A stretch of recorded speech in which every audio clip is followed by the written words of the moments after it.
Yes. Oh, Hello and welcome to TV9 USA. You are watching The Attorney Show. Our eminent guest for today is prominent immigration attorney Mr. Rahul Reddy from Reddy and Newman PC. Hello, sir, and welcome to our show. Thank you, Nitya. And call our expert on 1-833-882-8872. For those who are watching, please call us on 1-833-882-8872. Let's jump into the topic for today, sir. AC21 job portability, the complete process for changing jobs with a 485J supplement. Sir, we have heard about using 485J supplements for various other purposes, about reporting, about any changes and stuff. But what is this process of changing jobs with a 485J supplement? Please tell us about it.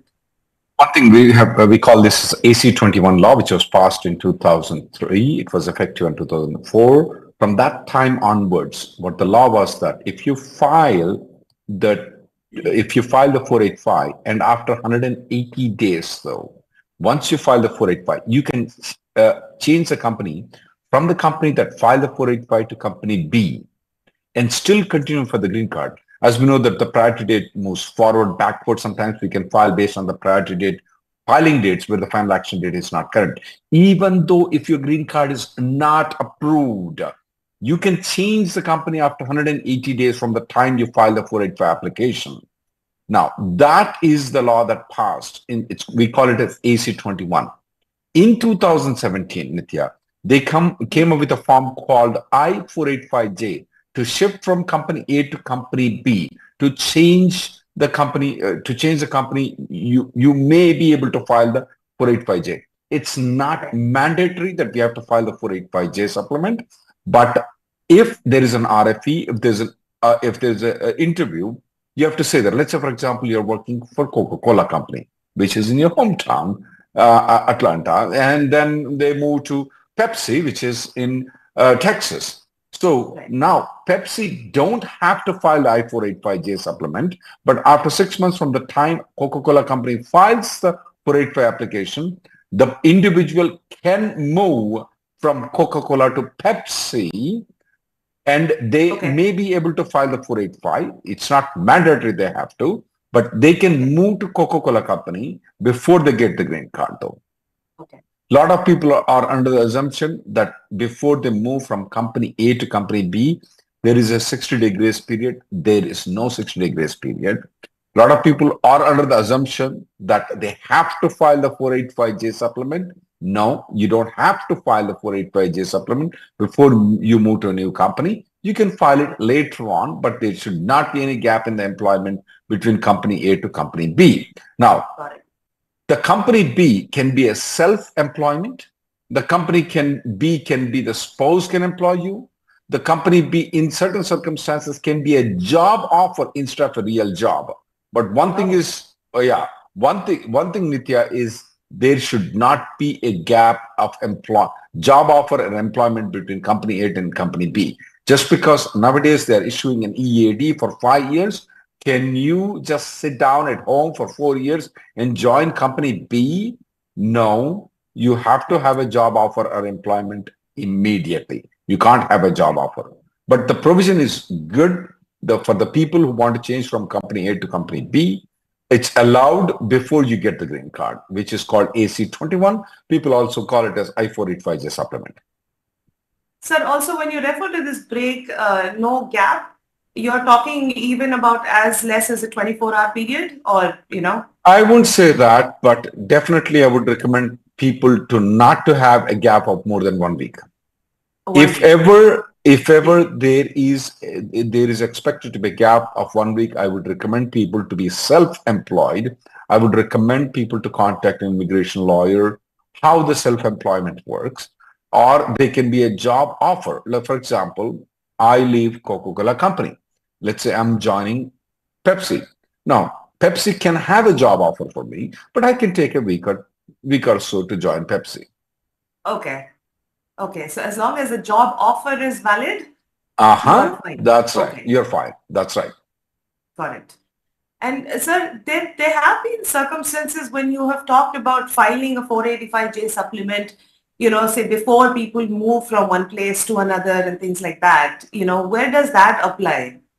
It's no, it's not Is that only necessary for for. like changing their location of work, or is it jobs? There's a difference between LCA, H1B amendment, and then AC21 I-485J. For the Okay. people who wants to change on the H1B, let's say, for example, they are moving from Atlanta to Dallas. For the Got it. H1B, they have, if they are in H1B, if they want to maintain the H1B, they have to file an amendment before moving to Dallas, not after moving to Dallas. But when it comes to the AC21, where they file the 485 and they want to keep the, they're moving on the 485, they already have an EAD. If they want to move from Atlanta to Dallas, they do not have to file a I-485J before.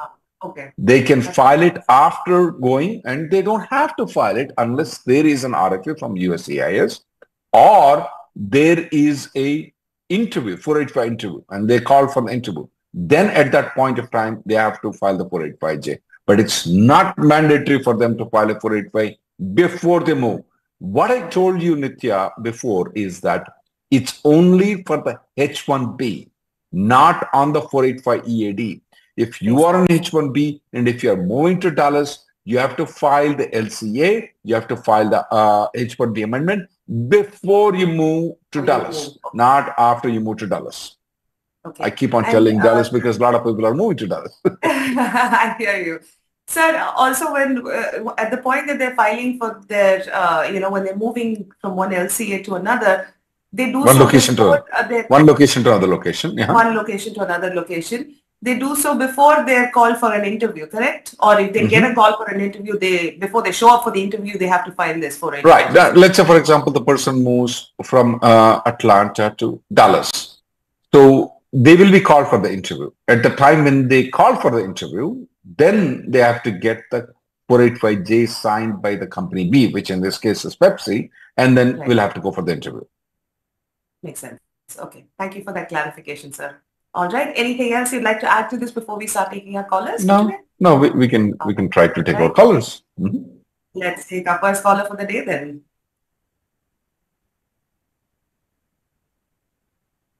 Okay, caller with number ending in 0873. 0873, we're ready for you now. Hello? Please press *6 to unmute your line. Caller with number ending in 0873. Hello? Please press *6 to unmute your line. Hi, Andy. Hello, ma'am. Hello, Nitya Garu. Can you hear me, Andy? Yes, ma'am. We can hear you. Thank you so much for calling us. Welcome to our show. Please go ahead with your question. Thank you. Okay. So, I need Rahul sir's advice on something that my attorney is suggesting, but I'm not too sure about that suggestion. Ma'am, do you mind speaking up a little bit? If you don't mind, just speak up a little bit. Yeah, sure. Okay. Yeah. Are you able to hear me better now? Is it any better now? Yes, please go ahead. Nitya Garu? Okay. So my priority date is July 16th, 2012, and we have it in EB2, and then we did the conversion and the downgrade and the concurrent filing and everything in 20, and we have the I-140 approved in EB3, and then we had to do the transfer of underlying basis to EB2 in 2022 or something, and then so we applied. We got the RFE for medicals, and we submitted the medicals and everything. So now our attorney is saying that we can to take advantage of the priority date in EB3 now. He's saying we can do the supplement J, but he is also saying that there is a supplement J that has never been approved, which we can withdraw. I'm assuming it's for EB2. There's absolutely so no need to withdraw the I-485J, which was not been approved in EB2. There is absolutely no need to do anything. You just need to file the I-485J under EB3 right now. We recently filed a court case because it's getting delayed because it's taking a lot of time to adjudicate the 485 application. So the lawyer from the USCIS said to us that, look, buddy, you have filed I-485 in the EB3, then you filed the I-485J in EB2. So because your latest filing is I-485J in EB2, we cannot approve it. I request you file an I-485J immediately in EB3. So that's the typical thing that is going on when we are filing in the court cases, where we want to adjudicate the cases fast. So immediately your lawyer needs to file I-485J under EB3 if it's current under EB3. Yes. So when you say I-485J and D, you mean supplement J, is that correct, or is it different? That's the same thing. That's the same thing. Okay, Andy. Okay, Andy. And he's also suggesting that we go through Senator to First, ask them. First, you file the I-485. That's the first thing that you need to do. Second thing, we normally recommend people to go through the court system rather than going to the senator. I'm not telling senator doesn't work. I'm not telling ombudsman doesn't work. I'm not telling the service request doesn't work. But all those three things, effectiveness of those things are less than 5%. We do recommend going to the court system. You filed 485 in 2020. That's like what? 3 years plus? 3 years plus. Yes, Andy. Yes, and if you go to the if you go to the chart of the USCIS, how long it's taking in Texas Service Center, they're taking almost like 5 years to adjudicate the 485 application. So according to the regulations, so they are supposed to adjudicate this application within 180 days. When you go to the court, what you mentioned is, look, the immigration said that they're going to take 6 months to adjudicate the case. I don't care about what the online status says that how long it's going to take. But I filed an application in 2020. I have an EB3 485 pending from 2020. You go to the court. That is a better approach. But it's up to you if you want to go to the ombudsman, not get it effective. But first thing is that file the I-485 just supplement immediately in FedEx. Then do any of those activities that you like to, or you can go through court system. Rahul sir, is there a requirement that the lawyer who's handling the 485J supplement has to be the same person that helps them with the court case as well, or can they reach out to others? Absolutely, they can reach out to any other lawyer too. There is no requirement that you have to go through the company lawyer itself too. You can go to any private lawyer. You can anybody who can litigate the case in the federal court. They can file a court case on this. And also, Mr. Rahul, is there anybody in your law firm that she can reach out to? Yeah, we can. They can reach out to Stephen from our office. Stephen, okay. Ma'am, you can definitely reach out to Mr. Stephen. Yeah. From Reddy and Newman PC as well to help you out with this court case. Okay. Thank you, Nitya Garu, for that additional question.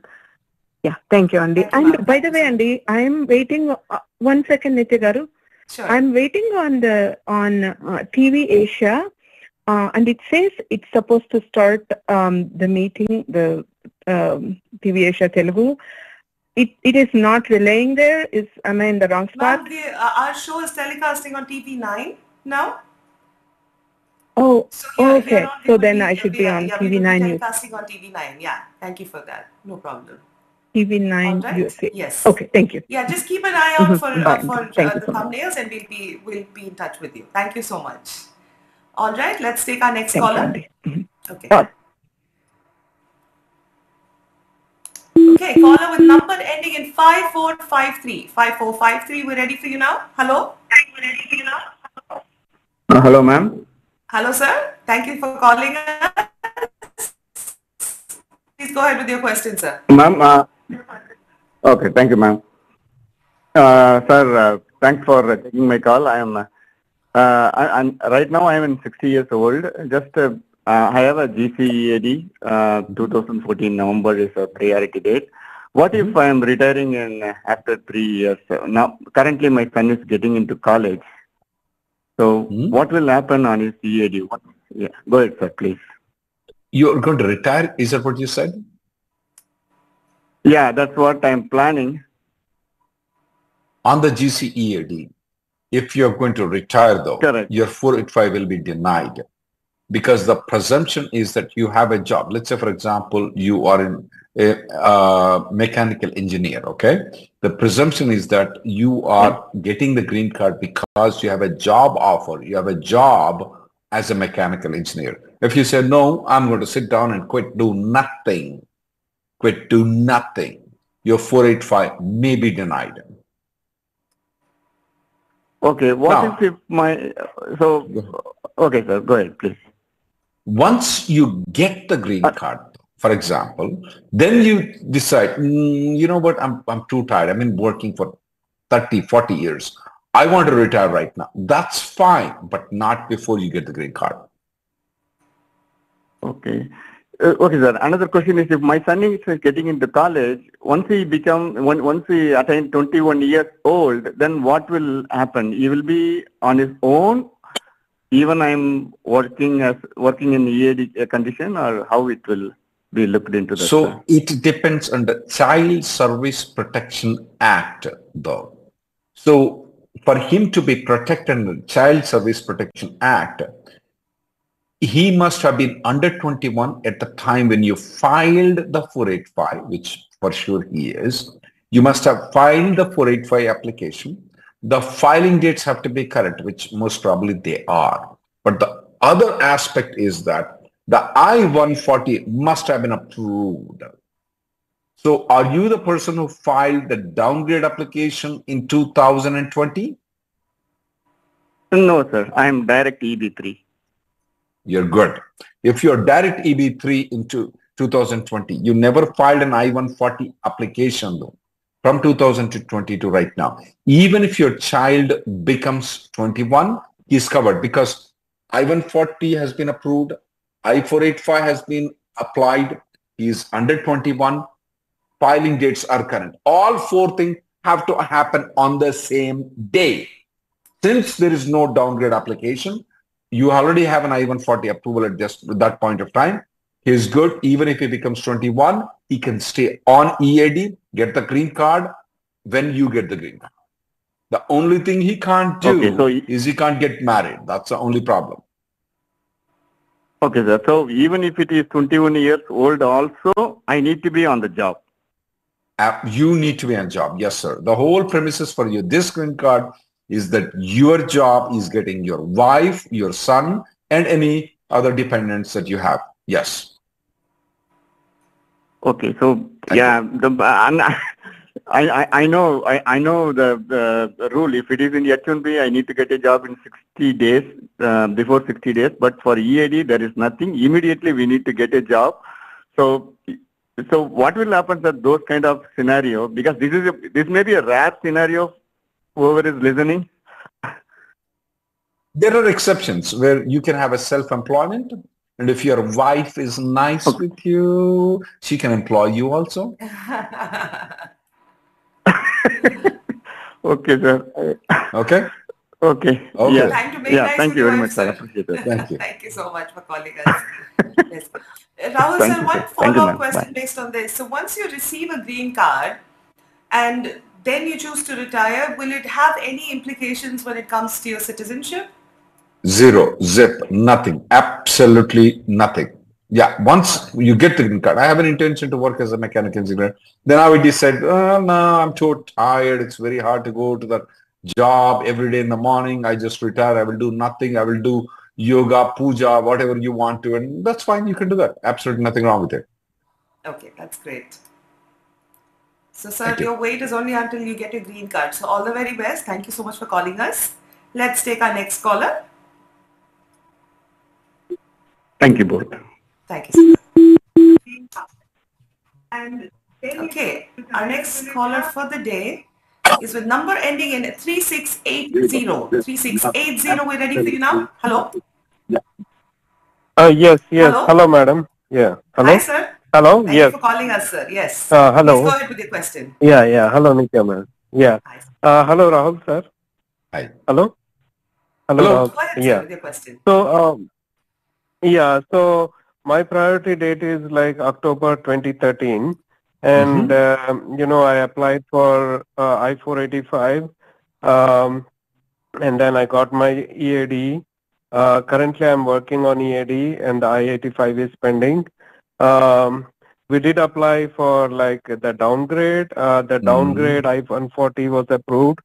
And then the EB2 moved forward, so we filed I-485J to upgrade to back to EB2. But that was pending. So my I-84 is pending. I-485 is pending. Absolutely. So now, yeah. So I'm working on EAD right now. I moved from the company that sponsored the I-485 like 2 years after I got my EAD, and I'm in company B right now. But the company B, is not that it's not as per my expectations. They say they'll file the 485J if I get a RFE. But what happens if I move to company C? Should I file 485J with company B, or can I do it directly with company C? Oh, you don't have to The file with company B 485J. at all. Company B don't have to file the 485J right now. Whenever there is an RFP, whenever there is an interview, that's when you need to file a 485J. What if you move to company C? Yeah, you don't need company 485J to file by company B. What if you move to company C and then company Okay. D? You still don't have to file it. Only if there is an interview or if there is an RFP, then at that point of time, you need to file I-485J. Your company is absolutely right in telling you you don't need to file I-485J right now. Okay? Okay. So if I move to company C, I can ask company C to file the 485J, right? If there I is an said they RFE don't or need to. Only if there is an RFP, they need to. Okay? Oh, Thank you. okay. Thank you, sir. Thank you.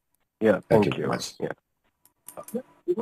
Sir, can you just elaborate on this for one quick minute?